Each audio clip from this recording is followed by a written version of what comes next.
Paloma blanca de la paz, las 7 armas espirituales que nadie te enseñó a usar. Hay armas que no se forjan al fuego, ni se afilan en acero. No son pesados en las manos, pero llevan el peso de batallas invisibles. Estas son las armas que los sabios guardan en silencio, que los maestros solo revelan cuando el discípulo está dispuesto a escuchar sin preguntar. Los has tenido, quizás sin saberlo. O tal vez dejaste que se oxidaran en lo más profundo de tu alma, cubiertos por el polvo de la vida cotidiana. El primero es el silencio activo. No la ausencia de palabras, sino el vacío estratégico donde no puede entrar el ruido del mundo. Es la pausa entre un pensamiento y otro, el espacio donde la intuición susurra verdades que la mente ocupada nunca ha escuchado. Aquellos que dominan el silencio no necesitan gritar para ser escuchados, solo necesitan existir, y las cosas se doblan a su alrededor como árboles al viento. Luego viene la memoria selectiva, el arte de olvidar lo que ya no sirve. No es amnesia, es sabiduría. Es recordar las lecciones, no las heridas, guarde los mapas, no las cicatrices. Quienes cargan todas las batallas sobre sus hombros acaban doblegados antes de que termine la guerra. La memoria selectiva es el cuchillo que corta los hilos que te atan al pasado sin matar la esencia de quién eras. La tercera arma es la risa sin motivo. No la risa forzada, no el sarcasmo, sino esa risa que surge de la nada, como un manantial en tierra firme. Es una prueba de que todavía eres libre por dentro, incluso cuando el mundo aprieta sus cadenas. La risa sin razón confunde a los opresores porque no tienen forma de combatirla, no hay lógica para atacar ni herida que explotar. Cuarto, la paciencia que no espera. No es paciencia pasiva, la que se sienta y sufre. Es la paciencia que actúa a cámara lenta, que sabe que algunas semillas tardan décadas en germinar y aún riega la tierra todos los días. Esta paciencia no se agota porque no está atada a los relojes de los hombres. Ella baila al ritmo de las estaciones. La quinta arma es el perdón sin petición. No se trata de absolver a quien te hizo daño, sino de liberar el veneno que tú mismo tragaste esperando que la otra persona sufriera. El perdón sin pedir es un regalo que te haces a ti mismo, la llave para salir de la prisión en la que te encerraste esperando que el carcelero te libere. El sexto es la presencia total. Estar donde tus pies pisan, sin dividir tu alma entre el ayer y el mañana. Quien domina la presencia total no es alcanzado por las flechas de los miedos futuros ni arrastrado por las cadenas de las culpas pasadas. Es como un guerrero que lucha con los ojos abiertos, cada golpe es preciso, cada paso es firme. Y el séptimo, el más poderoso y el más olvidado, la rendición estratégica. No es rendirse, es dejar de luchar contra la corriente cuando el río ya ha decidido el camino. Es saber que algunas batallas se ganan cediendo, que a veces la victoria radica en soltar la espada y dejar que el universo la sostenga por ti. La rendición estratégica es el arte de confiar en que hay fuerzas mayores en acción cuando dejas de interponerte en el camino. Estas armas no se pueden comprar, no se pueden heredar, no se pueden aprender de los manuales. Ya están dentro de ti, durmiendo como dragones bajo montañas de dudas. El secreto no es buscarlos, sino recordar que siempre supiste cómo usarlos, antes de que el mundo te convenciera de que necesitabas algo más. El viento cortaba la garganta del valle como una hoja de hielo, llevándose consigo el susurro de las hojas que aún colgaban de las ramas secas. Elías se detuvo en medio del puente de piedra, sus dedos agarrando la madera desgastada del bastón que no era un arma, pero tampoco era solo un soporte. Fue un recordatorio. Un peso para anclar el recuerdo cuando las aguas de la duda amenazaban con arrastrarlo. Detrás de él, el pueblo dormía bajo un manto de niebla, con sus casas de madera arqueadas por el tiempo como las espaldas de ancianos sabios. Delante, el bosque se alzaba silenciosamente, no como un muro, sino como un portal. Sabía que allí, entre los árboles que susurraban en un idioma olvidado, estaba aquello a lo que había venido, o lo que lo buscaba. No era la primera vez que Ilaiche afrontaba ese camino. Hace 20 inviernos, lo había atravesado como un lobo herido. Los pulmones ardiendo, el corazón desgarrado por una culpa que aún no tenía nombre. En aquel entonces, llevaba una espada forjada en el fuego de la venganza y cada paso era un juramento de sangre. Ahora, el palo. Ahora, la niebla. La primera arma ya estaba en sus manos, Active Silence. No era la ausencia de palabras, sino la presencia de una escucha tan profunda que hasta las piedras parecían susurrar secretos. Cerró los ojos y escuchó el crujido del puente, el ruido sordo distante de un hacha contra la madera, los gritos ahogados de un niño que aún no sabía que el mundo era más grande que sus lágrimas. Y debajo de todo, el sonido que no era sonido, la vibración de lo que estaba por venir. Cuando abrió los ojos, el bosque ya no tenía el mismo aspecto. Los árboles ya no eran obstáculos, sino aliados. Y allí, entre los baúles retorcidos, la vio. Una figura encapuchada, inmóvil como una estatua de musgo. No se movió, no habló, pero Elías sintió el peso de su mirada como una mano en su pecho. Era ella. O lo que quedó de ello. Has vuelto, dijo la voz, no como una acusación, sino como un hecho. La capa cayó, revelando un rostro que el tiempo había tallado con líneas de dolor y una calma inquietante. Los ojos, sin embargo, eran los mismos, verdes como el musgo después de la lluvia, y tan profundos que Elías estaba seguro de que si miraba demasiado, se ahogaría en ellos. Estoy de vuelta, respondió con voz ronca. No hubo excusas en sus palabras, ni justificaciones. Solo la verdad, desnuda como una cicatriz. Ella sonrió, no con los labios, sino con los ojos. Una sonrisa que dolía. Y esta vez no vas a huir. Y Laiche bajó el bastón y lo dejó descansar sobre la tierra húmeda. No como una rendición, sino como un gesto de respeto. La segunda arma, la memoria como brújula. No necesitaba hurgar en el pasado para saber lo que había hecho. Lo único que había que hacer era sentir su peso, como una piedra en el bolsillo, siempre presente, nunca olvidada. No lo soy, dijo. Pero tampoco vine a pedir perdón. La mujer, Liora, inclinó la cabeza, como si escuchara algo más allá de las palabras. Quizás él escucharía. El perdón es para quienes todavía creen que el pasado se puede arreglar, murmuró. Viniste por otra cosa. Elías respiró hondo. El aire olía a tierra mojada y a algo más antiguo, algo que solo existía en este lugar, donde el tiempo se había plegado sobre sí mismo. Vine porque sé que algunos dolores no se curan. Están para cargar. Como una carga. Como ofrenda. Liora rió suavemente, un sonido que parecía venir de muy lejos. Finalmente, dijo. Por fin lo entiendes. Extendió la mano, no para tocarlo, sino para mostrarle el camino. Entre sus dedos, una pequeña piedra blanca, lisa como si hubiera sido pulida por miles de lágrimas.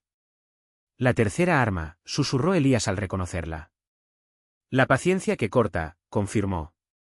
No es esperar. Es saber que algunas cosas solo se revelan cuando dejas de forzarlas. Aceptó la piedra, sintiendo su peso insignificante, al mismo tiempo, infinito.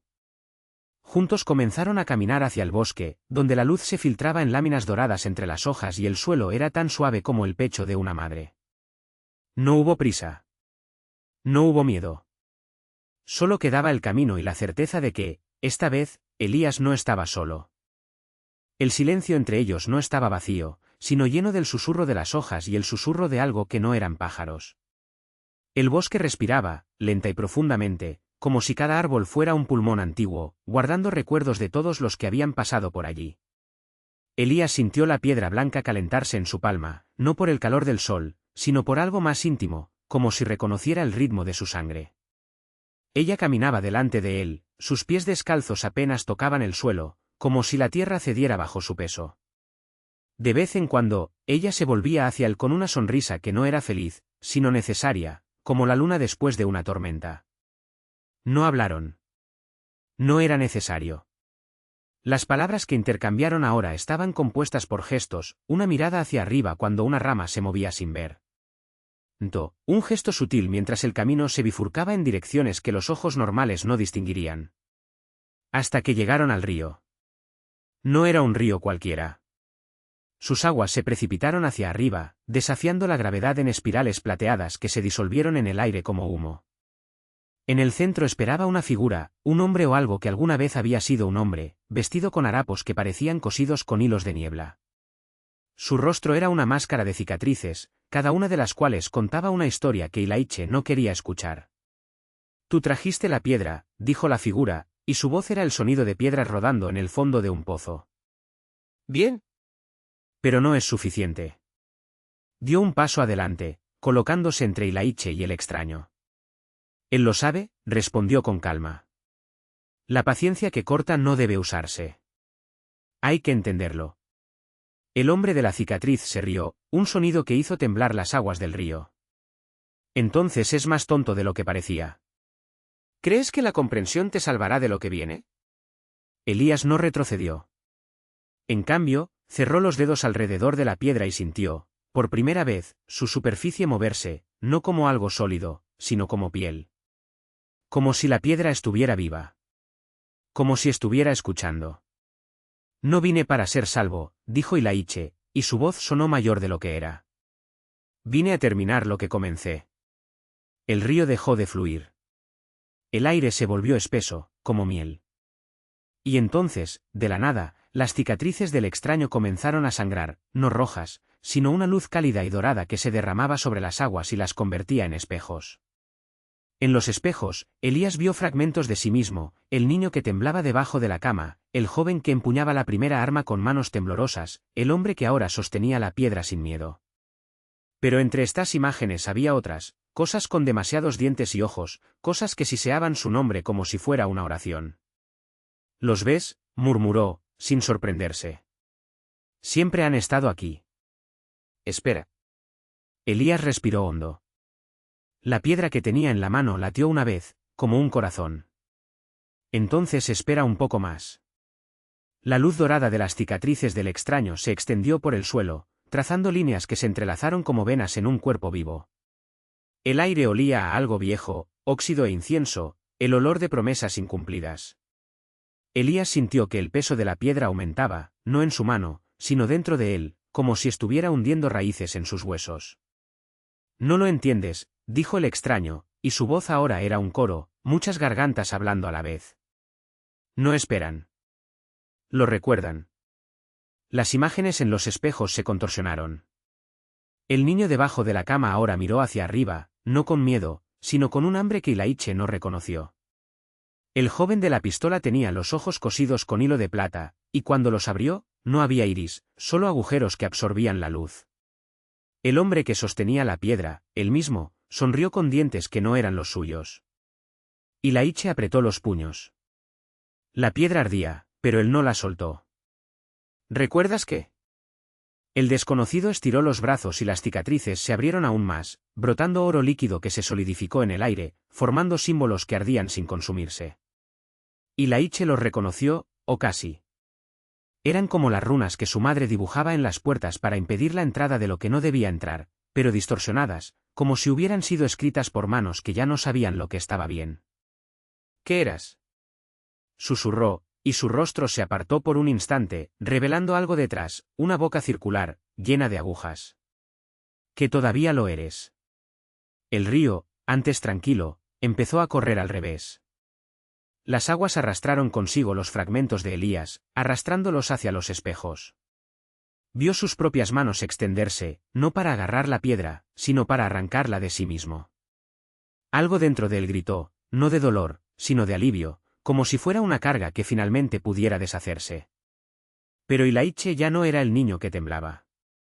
Ya no era el joven el que dudaba. Levantó la piedra y la aplastó contra su propio pecho. El impacto. No me dolió. En cambio, fue como sumergirse en agua helada después de arder durante días, un shock que lo dejó todo limpio. Las imágenes en los espejos se estremecieron. Las cosas con demasiados dientes aullaron, no de ira, sino de reconocimiento. El extraño retrocedió y sus cicatrices se cerraron con el sonido del papel rasgándose. Y entonces, el río volvió a detenerse. Esta vez no hubo espejos. Solo agua. Solo silencio. Ilaiche se miró las manos. La piedra había desaparecido, pero en su palma izquierda ardía una nueva marca, un círculo incompleto, como si algo hubiera sido sellado, o abierto. Bien, murmuró, flexionando los dedos. Ahora es mi turno. El aire volvió a moverse. El olor a óxido se disipó y fue reemplazado por algo más fresco, más vivo. Algo, muy lejos, empezó a ladrar. No un perro. No un lobo. Algo que había esperado demasiado. Lo primero que notó Elías fue el peso. No el peso del cuerpo, que todavía temblaba por el frío del agua, sino el peso de lo que ya no estaba. La piedra, sí, había desaparecido, pero con ella también se había ido la sensación de ser observado detrás de sus propios ojos, ese murmullo constante que lo había acompañado desde que despertó en el lecho seco del río, semanas o siglos atrás. Ahora solo quedaba el círculo ardiente en su palma, una cicatriz que no dolía pero latía, como si algo respirara del otro lado. Se levantó. La orilla del río estaba cubierta por una fina capa de hielo, quebradiza bajo los pies. No había más huellas que las suyas. No había señales de que nada, ni nadie, hubiera pasado. Pero los ladridos resonaban aún más, ahora más cerca, provenientes de los árboles retorcidos que se alzaban como dedos huesudos contra el cielo pálido. No era un sonido de caza. Fue un llamado. Elías lo siguió. Las ramas le arañaron la cara mientras avanzaba, pero no lo sintió. La marca en su mano ardía más con cada paso, como si el círculo se cerrara por sí solo, lentamente, con cada movimiento. El aire olía a tierra húmeda y a algo más viejo, algo que no pertenecía a este mundo. O que pertenecía demasiado. Entonces vio el claro. En el centro, un fuego apagado, las cenizas aún calientes. A su alrededor, las piedras estaban dispuestas en un patrón que sus ojos tardaron en reconocer, no era un círculo, sino una espiral. Y en medio de las cenizas algo brilló. No metálico. No vidrio. Algo que reflejaba la luz como si estuviera hecho de agua solidificada, pero que no se derritiera. Elías se arrodilló. El objeto era una daga, o lo que quedaba de ella, la empuñadura, negra y áspera como hueso quemado, y la hoja, translúcida, con profundas venas de color azul que la recorrían, como sangre congelada. Cuando extendió la mano, la marca en su palma volvió a arder y la daga respondió, vibrando levemente, como si reconociera algo en él. No eres el primero, dijo una voz detrás de él. Y Laiche no se dio vuelta. Sabía que no ayudaría. La voz no venía de ningún lugar concreto, sino de todos a la vez, como si los propios árboles hablaran. Siempre regresan, continuó la voz. Siempre piensan que pueden arreglarlo. Siempre piensan que pueden cerrar lo que se ha abierto. Y Laiche sostuvo la daga. Su resfriado quemaba. ¿Y tú? Preguntó finalmente mirando hacia atrás. Nada. Solo el bosque. Solo silencio. Pero los ladridos habían cesado. Algo respiró entre las sombras entre los baúles. No era un animal. No era una persona. Era algo que había esperado, como había dicho la voz, demasiado tiempo. Elías sonrió. No fue una sonrisa de alegría. Entonces, dijo, levantando la daga contra la tenue luz que se filtraba a través de las hojas. A ver quién lo rompe primero. El círculo en su palma se cerró. El primer golpe salió de la nada. No fue un ataque, no fue un grito, ni siquiera fue un movimiento. Fue una ausencia. El aire frente a Laiche simplemente desapareció, como si algo lo hubiera absorbido, dejando solo un vacío palpitante, una herida en la estructura del mundo. No tuvo tiempo de reaccionar. La daga en su mano tembló cuando el vacío se cerró con un crujido húmedo y la sangre brotó de su brazo izquierdo, donde 3 marcas profundas se abrieron como bocas hambrientas. No gritó. Él simplemente se rió, bajo y ronco, mientras la sangre corría por sus dedos y goteaba al suelo. ¿Eso es todo?, murmuró, girando la daga entre sus dedos. Después de tanto esperar, ¿es esto lo que tienes?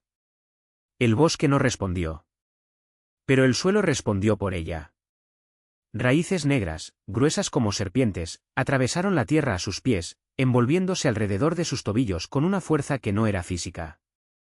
Era como si la idea misma de quedar atrapado se hubiera materializado, como si el suelo recordara algo que Elías había olvidado.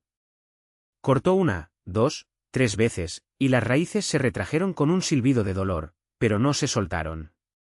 Peor aún, sangraron. Un líquido espeso, oscuro, casi negro, rezumaba de los cortes, y donde caía, la tierra moría formando círculos perfectos. Ah, suspiró Elías, como si acabara de entender un viejo chiste. Eres lo que dejaron atrás. La voz regresó, esta vez no como un susurro, sino como un coro de voces superpuestas, algunas humanas, otras no, todas hablando al mismo tiempo. Ya sabes lo que pasa cuando una puerta se abre y no se cierra. Lo sé, asintió Elías, flexionando los dedos de su mano izquierda. Las marcas en su brazo palpitaban, pero no sentía dolor. Solo una picazón profunda, como si algo intentara arrancarte la piel desde el interior. Pero no abrí ninguna puerta. Yo simplemente empujé uno que ya estaba entreabierto. El círculo en su palma ardía ahora, ya no cerrado, sino activo. Una luz pálida y enfermiza se cuela entre sus dedos, iluminando los rostros que empezaban a formarse entre los árboles. No eran caras de personas. Eran los rostros de cosas que habían sido personas o que habían usado a personas como máscaras. Demasiados ojos, demasiadas bocas, demasiados dientes. Elías no retrocedió. Falláis todos en el mismo punto, dijo, mientras la daga en su mano derecha comenzaba a brillar con la misma luz que el círculo. Piensan que el miedo es una debilidad. Pero el miedo es solo una herramienta. Y aprendí a usarlo mejor que tú. Movió su mano izquierda y las marcas en su brazo se abrieron aún más, como pétalos de una flor carnívora. Algo salió de ellos. No era sangre. No era carne. Era una sustancia oscura y viscosa que se extendía como hilos de red entre sus dedos, conectándolos con el círculo, con la daga, con el aire mismo. El bosque gritó. No fue un sonido. Era una sensación, una presión dentro del cráneo, como si miles de voces hubieran sido aplastadas en un solo momento de dolor. Los árboles se retorcieron. Las raíces ardieron. Los rostros entre los troncos se desvanecieron en el humo negro, y por un momento, Ilaiche la vio de nuevo, la que había empezado todo, la que le había dado la daga, el círculo y la promesa de que nada duraría para siempre.